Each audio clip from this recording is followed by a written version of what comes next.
It's interesting. In her interview with Joe Rogan, she brought up that because she was a child star and couldn't advocate for herself, they overworked her.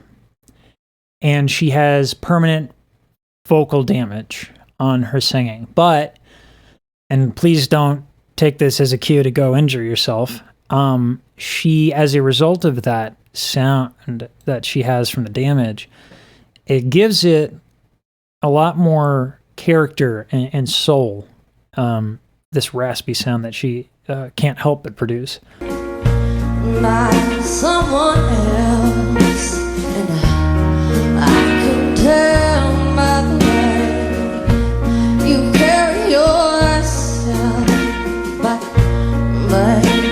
you let me hear I'll do.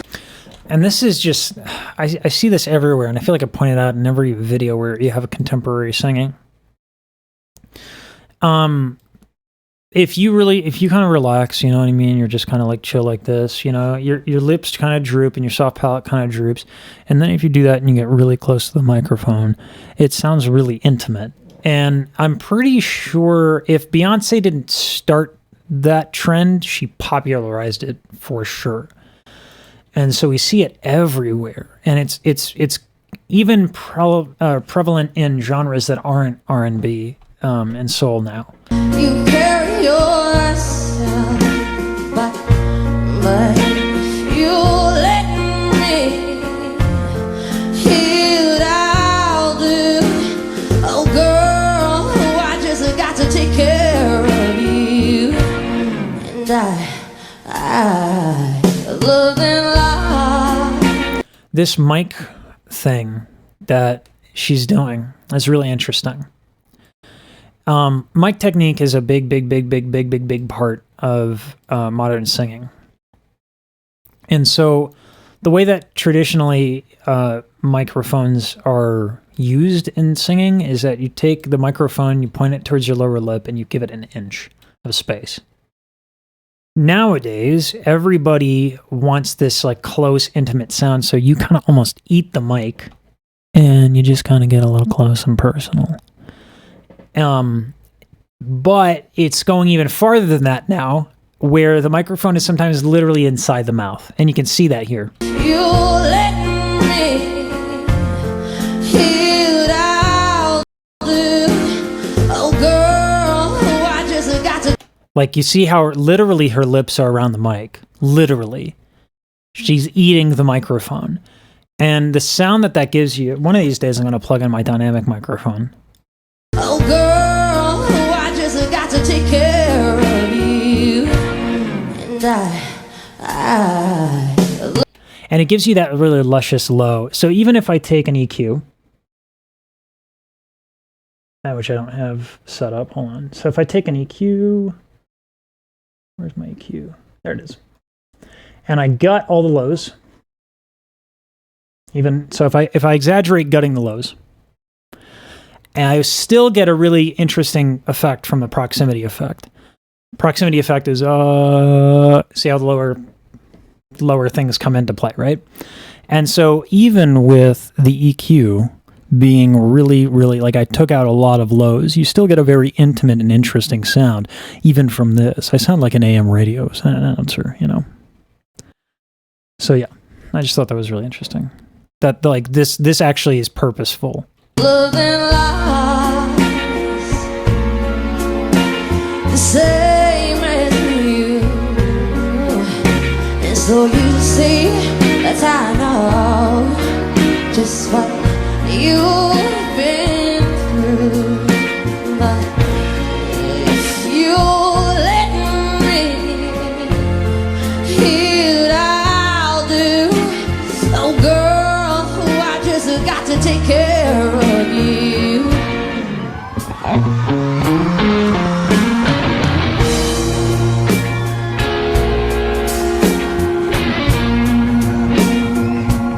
I'll take care of you.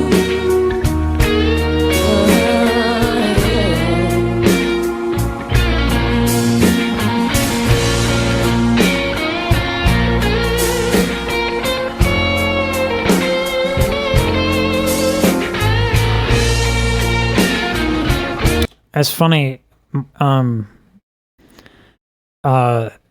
wear combat boots basically with this outfit. The reason I bring it up is my wife has a similar aesthetic. And it's one of the reasons I like my wife's taste. It's just a little commentary on the wardrobe. And you never have to worry. You won't ever have to cry.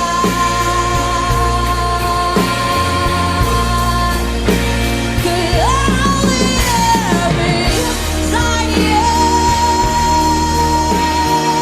you. She's doing a good job of not just using brighter vowels and opening her mouth on the top. She's also introducing a lot of warmth. She's kind of lowering her larynx, not excessively. You get to lower your larynx basically by taking an inhale. Naturally lowers a little bit. There are muscles you can use to lower it over time where it's not your tongue. People want to lower their larynx and they go, oh, and that's not how you do it. So she's lowering her larynx a little bit, and then she's got a lot of space inside her mouth. So even if you have a bright vowel like this, where your teeth are showing, your lips are retracted, and you open your mouth wide, that can give a lot of bright sound. But there's a way to warm that up. Right? And opera singers, this is what opera singers do. And I think it's just really cool that singing technique, we share a lot from genre to genre, and we borrow from a lot of different genres, and we do a lot of really cool different things with our voices. And so it's really cool to me that she is giving this grind to this and this kind of this dirt a little bit, this nastiness, but it's still warm and soulful. And I just think that's really cool.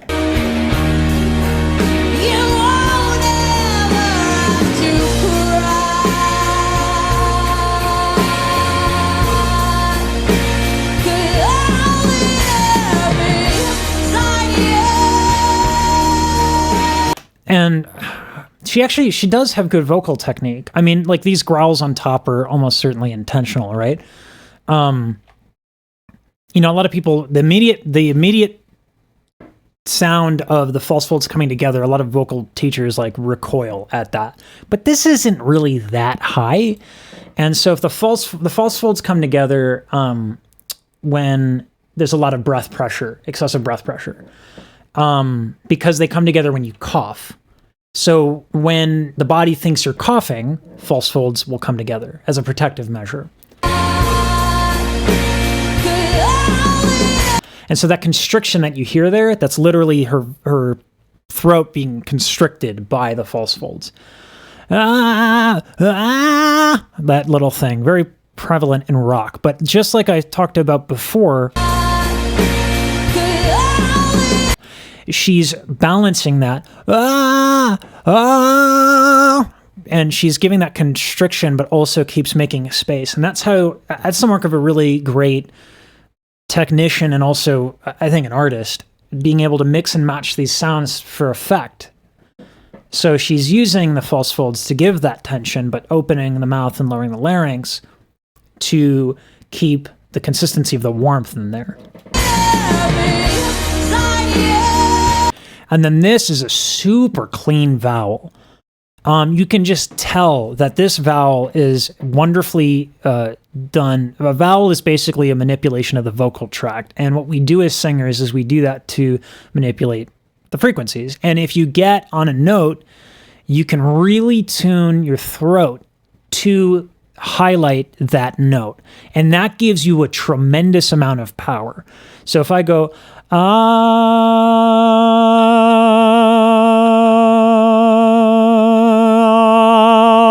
and I just play with the vowels until I get a lot of resonance, I'll get this kind of thing that's going on here. And that's why this has so much power, as well as, she's tilting and she's doing a lot of other things as well. But I love this vowel. You can just tell that that's super resonant.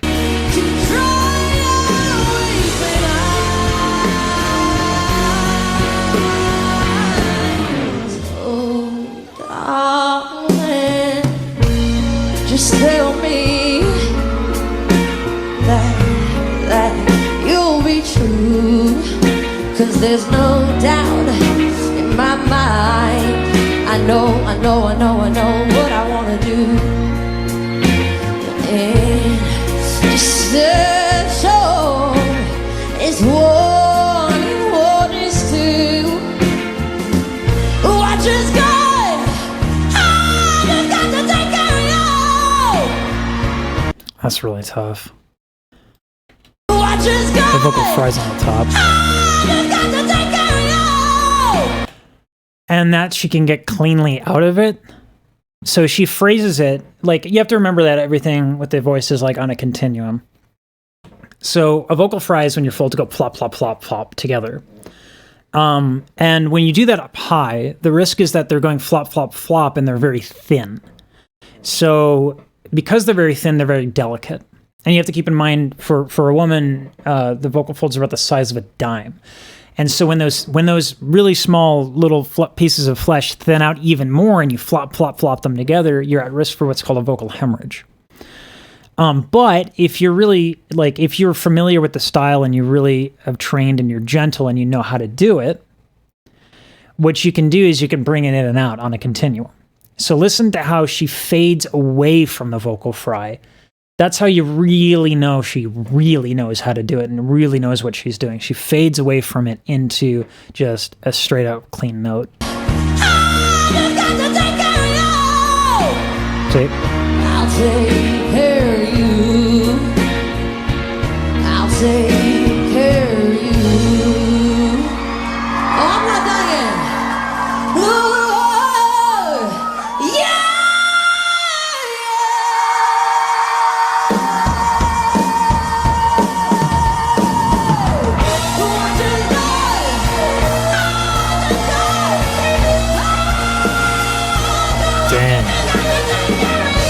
I mean, this is like, yeah, I mean, this is classic blues is what this is. With almost like the extent to which she's using fry on her top, it's almost like we're approaching like metal.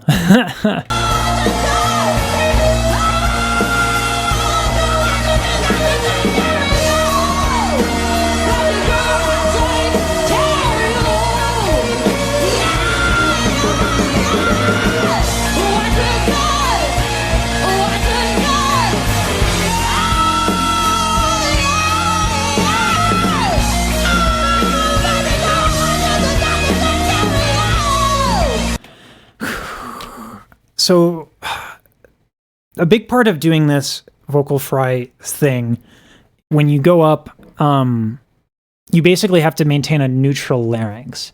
Because if you tilt a lot, if you use the cricoid tilt or the thyroid tilt, what you do with the thyroid tilt, the vocal folds stretch and come really close together. And because of that, they have a hard time flopping around when they're really stretched out and tight. Like imagine like a rubber band being tight. That's what the thyroid cartilage does to the folds. And the cricoid cartilage is what's responsible for belting. And so when the cricoid cartilage gets tilted, the folds get really fat. And that's what gives belt its power. And also why it causes a lot of vocal injury. But when you do a lot of these fries up top, you actually kind of need a neutral larynx. So and there's a reason why I find this really interesting is that if you go up and you keep a neutral larynx, you get this. You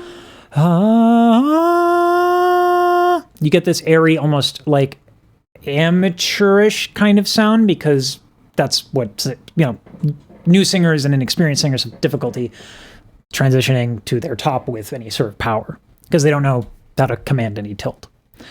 But if you want to do this sort of grind thing, I don't even know how to do it. I know how to bring the false folds in, but I don't know how to do a vocal fry up there. But I do know, and I know this because I talked to my voice and speech pathologist, and we talked about this for like an hour.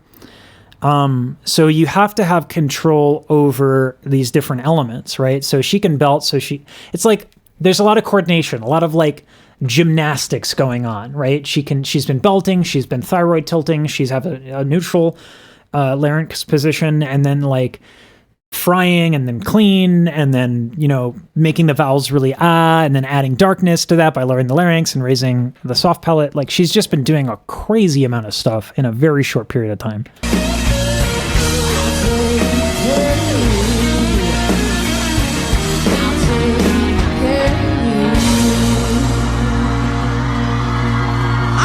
Singing at the Sydney Opera House yet. Oh, was that the Sydney Opera House? Cool. Yeah!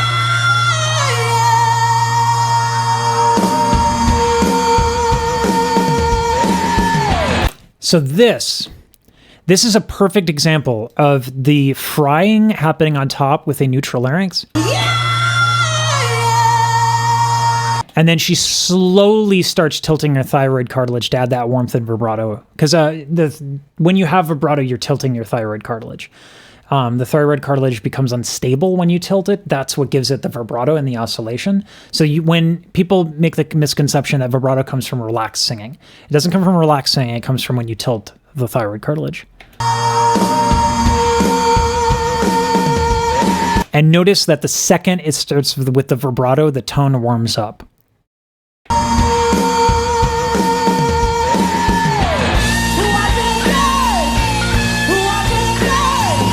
And also, just in case in the comments anyone's like, that's a belt, that's not classical singing, you can tilt both the cricoid cartilage and the thyroid cartilage at the same time, which results in some really cool sounds.